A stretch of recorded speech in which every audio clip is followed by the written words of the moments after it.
What's up, guys? This is Johnny Chase DG Renor here, and doing a little video here. Sorry, it hasn't been any new content on the channel for a while since the Lego movie. It's just that I've been really sick lately. I just came off of something I needed antibiotics to take care of, and then I end up getting this head cold. If you guys listen to the Couples Cast over on our Couples Play channel, you guys would hear me getting sick. I'm feeling a whole hell of a lot better now, but still a little bit under the weather. But I wanted to actually take some time out to actually start making a video entitled Rare versus Popular. Something I've been noticing a lot lately, especially on eBay and locally here on Kijiji when it comes to buying retro video games, is a lot of people are starting to raise their prices quite a bit. Now, it's not, I hope it's not in conjunction with what's happening with us here in Canada with our Canadian dollar, because what's happening is that our dollar's so low now that most retailers are jacking up the prices of brand new video games. So instead of paying $59.99 plus tax, you're now paying $64 or $69.99 for something that should be worth $59.99. But from what I'm noticing lately is that for some reason the popular games are starting to skyrocket in price because they're quote-unquote popular. One of them in particular I'm going to show you on screen. I've got a couple of browsers open up to show you how kind of ridiculous it is for one particular game in particular. Now, if you saw in the screenshot, I had two games aimed up here. So I've got Chip 'n Dale Rescue Rangers 2 on the NES and Super Metroid on the SNES. Now, Chip 'n Dale's Rescue Rangers 2 is in fact a rare game. It's not very common. It was low production. It came out late in the NES life cycle, and this thing runs about $100 just loose on online. Not really. I don't really consider that fair, seeing as how it's an NES game. But then again, it is something low production, and people dictate this however they see fit. Fine. But what I don't get is something that sold well. In fact, it became a player's choice, meaning that it sold well enough for Nintendo to reproduce this and re-release this. But this thing has skyrocketed. Like, I'm going to switch over now to my internet browsers, and I'm going to show you what I'm talking about here. And I'll just close XSplit out of the way here. So right now you're looking at pricecharting.com. This site takes into account the average price of games. Unfortunately, I can't really zoom in here, but if you look right here, right now, the average price for this game is $50. Loose! $50! Like, this game is, like, what? Like, you can get this anywhere. It's not that hard of a game to find, because it wasn't that low production. It was actually a successful hit for Nintendo, but it's just like, people are selling this because it's getting popular. Like, you can see the track here. There's a track of, how they monitor this from a given year up until recently, and it was steadily around the $20 mark for a number of years, and you know, that's fair. And then for some reason here in 2011 it spikes up, it drops down, and more recently in the last few months it's been getting nuts. Over the last year, I would say it's at the highest it's ever been right now. This thing is almost as much as it was brand new when you first got it, and I can't understand why. I mean, yes, it's a good game, but like, are people saying like because it's so popular that they feel the need to charge more? No. I mean, I always find this weird with like, it comes with the territory with like game reviewers. So like, if someone popular, like say AVGN or another site, they review a game, all of a sudden everything spikes up because this person reviewed it. He's got a copy of Dr. Jekyll, the copy of Dr. Jekyll, Mr. Hyde he has a price tag on it of 99 cents. Now, that thing's like $10. Like, just like, oh, it's driving me nuts, and I kind of wish it would slow down. I'm going to go back here, because I want to show you, this is on ebay.ca, some more recent listings for Super Metroid, just the cartridge.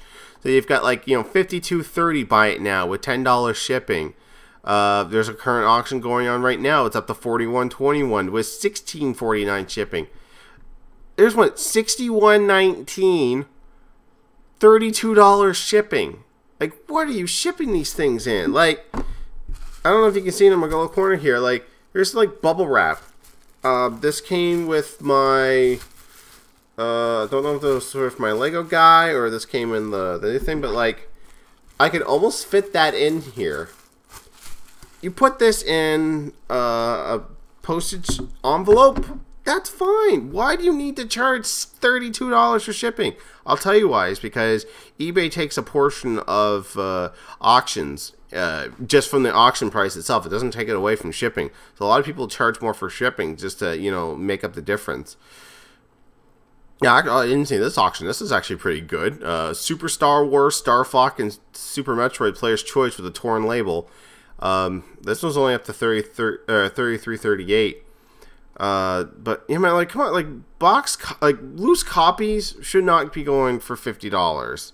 This is getting nuts. Like right here, you could, like, if no one wants, you can get the Super Famicom version for cheaper. From what I can see, there really is no difference between the Famicom or Super Famicom version and the Super Nintendo version. So I don't know. I just wanted to get my 2 cents on that because like this is getting nuts. Where popular games are starting to get, you know, way up in price, and you know, it needs to come down. You know what? As a little added bonus, let's look at some games. Let's look at some other games here. So let's look up Secret of Mana. Okay, complete in box, $100. That's actually not too bad. Loose, 33.61 loose. Here's the thing too. I remember Screw Attack Top 10 about RPGs or Super Nintendo games, and they put Secret of Mana on there. And they said if you want to get a copy of this, it's going to cost you $80. I think this is something that's come down for some odd reason. And I can attest to this because the Game Chasers always find a copy of Secret of Mana in Texas for like $3 a piece. Billy, if you're watching that, can you share the wealth with the rest of us? I'll be willing to pay, you know, a pretty penny for a Secret of Mana. You know, it's like I can't pay eBay. I don't think you would charge us eBay, but you know, get to someone on there. If I can spell secret right, Secret of Mana. Let's just look that up real quick on price chart and see what we get. Loose, $60. Okay, so that seems to have come down. Wow, it was really cheap a few years ago. Why? Oh, geez. Yeah, so it seems to be like on like a weird decline. And for some reason, this month it's jumped up. What is it around February that games seem to jump up? Is it because of there's a short amount of days and people are selling them for? I don't know. It's weird. I probably should look into this a little bit more before I made this video. But still, like 44.51. There's no bids on that one. I know local game stores around here, when they ever get a box copy, they usually sell it for $100. So that's not too bad. I mean, at least you're not paying any shipping, but. Yeah, I remember one company or one place around here had that for the Famicom, but you know, it's not translated. It's really super hard to play. Here's the PAL version. It's just as expensive. Let's try one more. I'm actually curious for Chrono Trigger. Let's see what Chrono Trigger is going for. Now, like I said, these aren't really rare games. That they're RPGs and they're popular. Chrono Trigger a little bit more. Well, we're getting a mixture of PlayStation versions here. Let's see, $81. Let's see what the rise and decline of Chrono Trigger is. And I'm still sick, so a sneeze might be coming on here. Chrono Trigger, real close here. Oh, 2 of them. All right, Super Nintendo. Excuse me. Let's see, its highest peak was in March for $100, and it just seems to be kind of steadily around. And back in the day, man, like. Man, it's weird. Like, all right, in constant of that, let's just look up Chippendale while we're at it. Now, you're not gonna find it for the price I got it for. I got it for $25 because Buddy at the store thought he was dealing with the regular version. And wow, it really spiked back in May of 2012, $150. So yeah, it's steady around the $130 mark.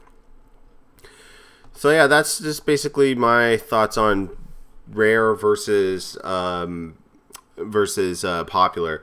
Just seems that like a lot of people are still trying to take advantage of like the popularity of a Nintendo franchise and jacking up the prices because of that. I mean, I watched old Game Chasers while I was sick. That's the thing I like to do is when I'm like really sick, I'll like marathon a YouTube channel so I can catch up on stuff or just to rewatch stuff. you know, for kicks and giggles.